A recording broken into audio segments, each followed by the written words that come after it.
Good morning dear students. जैसा कि आप देख रहे हैं ये क्लास जो है क्लास 10th की है और पढ़ाने वाले हैं सब्जेक्ट बायोलॉजी और लेसन 1 ही चल रहा है। लेसन 1 का जो टॉपिक है वो टॉपिक है मनुष्य में दंत विन्यास।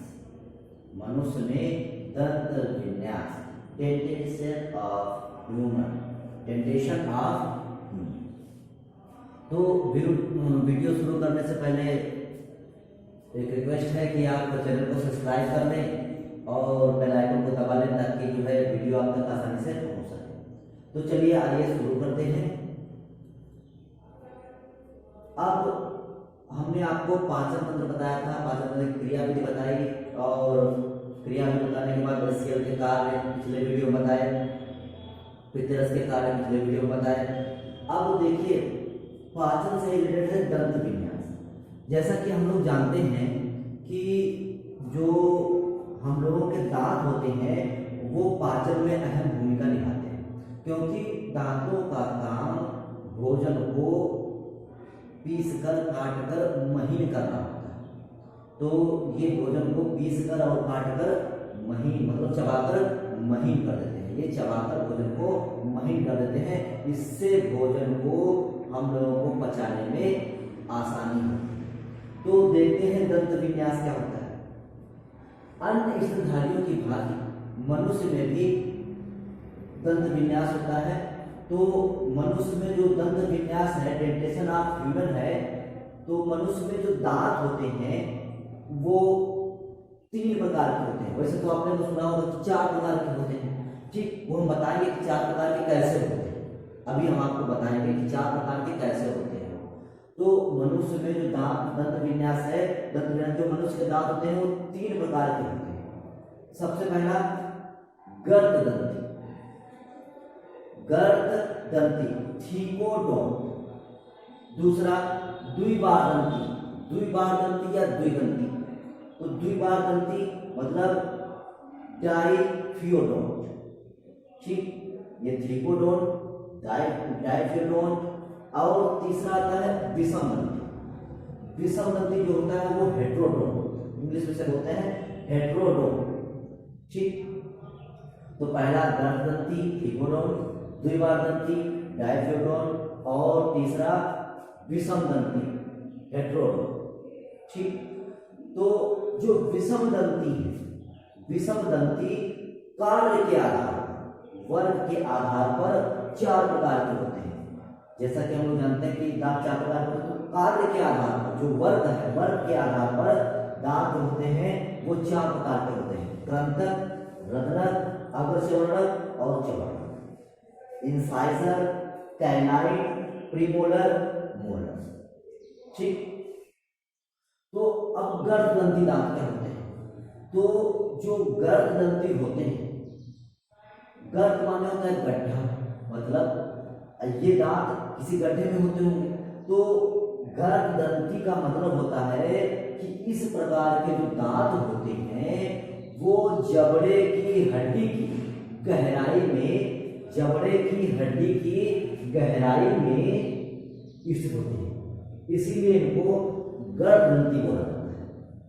गर्ददंती क्यों? क्योंकि ये जबड़े की हड्डी की गहराई में स्थित होते हैं, इसीलिए इनको गर्ददंती बोला जाता है। द्विबार दंती, द्विबार माने, द्वि माने 2, बार माने निकलना, मतलब ये दांत जो होते हैं हमारे जीवन में 2 बार होते हैं, ठीक। तो इनको बोलते हैं द्विबार दंती, क्योंकि जीवन में 2 बार आते हैं इसलिए इनको द्विबार दंती डाइफियोडोंट बोलते हैं, ठीक। फिर आता है विषम दंती। विषम दंती हेट्रोडोंट होते हैं, ये अलग अलग आकार और प्रकार के होते हैं। इनका जो आकार और प्रकार होता है वो अलग अलग होता है, इसलिए इनको बोलते हैं विषम दंती। विषम दंती के आधार पर 4 प्रकार के होते हैं। कृंतक, रंध्रक, अग्रचर्वणक और चर्वणक, मतलब इंसाइजर, कैनाइन, प्रीमोलर और मोलर, ठीक। तो अब ये 4 प्रकार के दांत होते हैं। अब इनका आता है दंत विन्यास। दंत विन्यास मतलब ये इस तरह से हमारे कौन से दांत कितने होते हैं, जैसे इंसाइजर कितने होते हैं, कैनाइन कितने होते हैं, प्रीमोलर कितने होते हैं और मोलर कितने होते हैं। ये संख्या में कितने होते हैं और जो होता है उनका सूत्र कैसा होता है। जैसे तुमसे क्वेश्चन पूछा जाता है, पेपर में क्वेश्चन पूछा जाता है कि अस्थायी धातु का दंत सूत्र बताइए, अस्थायी धातु का दंत सूत्र बताइए, या पूछा जाता है स्थायी धातु का दंत सूत्र बताइए। तो इसलिए ये इंपॉर्टेंट है। तो मानव का जो दंत सूत्र होता है, इस बार भी दांतों से रिलेटेड क्वेश्चन आया था पेपर में। तो मानव का जो दंत सूत्र होता है वो दंत सूत्र होता है ऊपरी अर्ध जबड़े के दांत। ऊपरी जो ऊपर का जबड़ा होता है, तो ऊपरी अर्ध जबड़े, आधे जबड़े में कितने दांत होते हैं? तो ऊपरी अर्ध जबड़े के दांत, फिर निचले अर्ध जबड़े के दांत, निचले आधे जबड़े में कितने दांत होते हैं, फिर गुणे 2, क्योंकि आधे जबड़े में जितने होते होंगे उसके उतने ही उधर होते होंगे, तो मतलब इसका 2 गुना हो गया। ठीक, तो ऊपरी अर्ध जबड़े के दांत और निचले अर्ध जबड़े के दांत इंटू 2, ये हो गया हमारा दंत सूत्र। दंत सूत्र क्या है? ऊपरी अर्ध जबड़े के दांत और बटे निचले अर्ध जबड़े के दांत इंटू 2। ठीक, अब इसी दंत सूत्र के आधार पर जो होता है वो दांतों को विन्यासित किया गया है कि दूध या क्षीर के दांत, आपने सुना होगा कि दूध के दांत टूट गए हैं। ठीक, तो चाहे कहें दूध के दांत या क्षीर दांत, या इसका दूसरा मतलब होता है अस्थायी।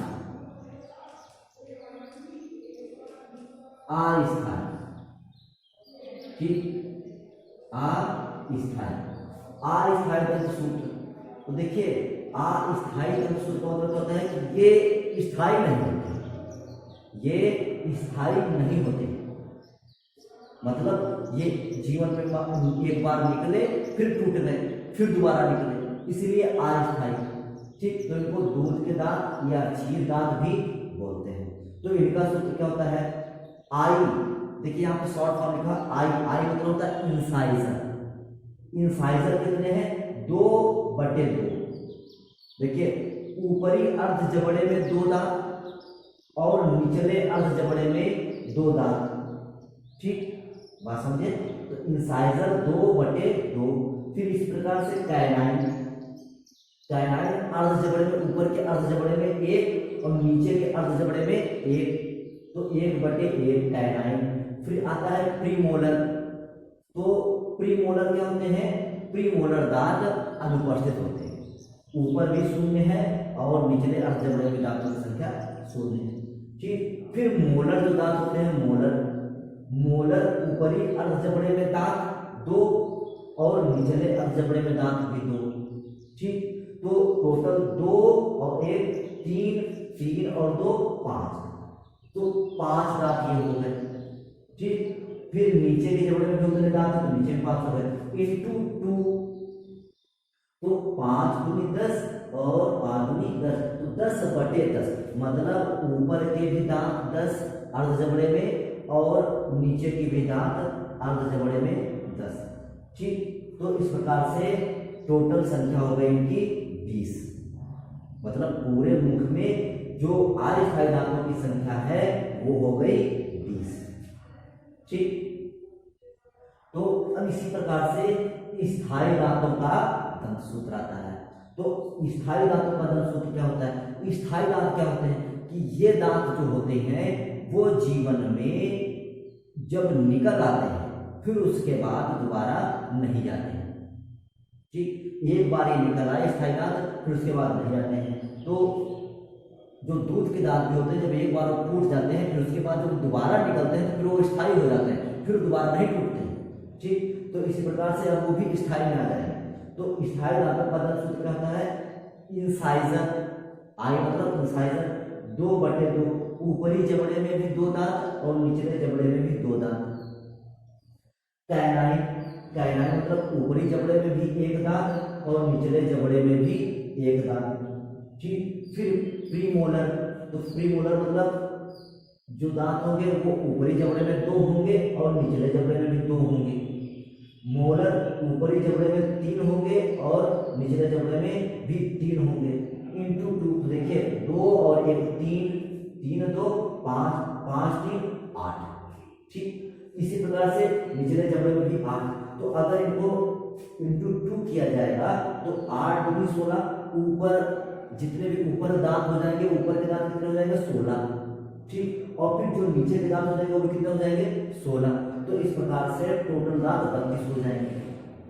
ठीक, तो ये था हमारा मानव का मनुष्य में दंत विन्यास। ठीक, ये जो टॉपिक था मनुष्य में दंत विन्यास, उम्मीद है कि आपको समझ में आया होगा।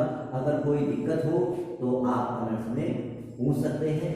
ठीक, या अपनी राय दे सकते हैं और इसको नोट कर लीजिएगा क्योंकि ये इम्पोर्टेंट है, हो सकता है परीक्षा में पूछा जाए। धन्यवाद, थैंक यू।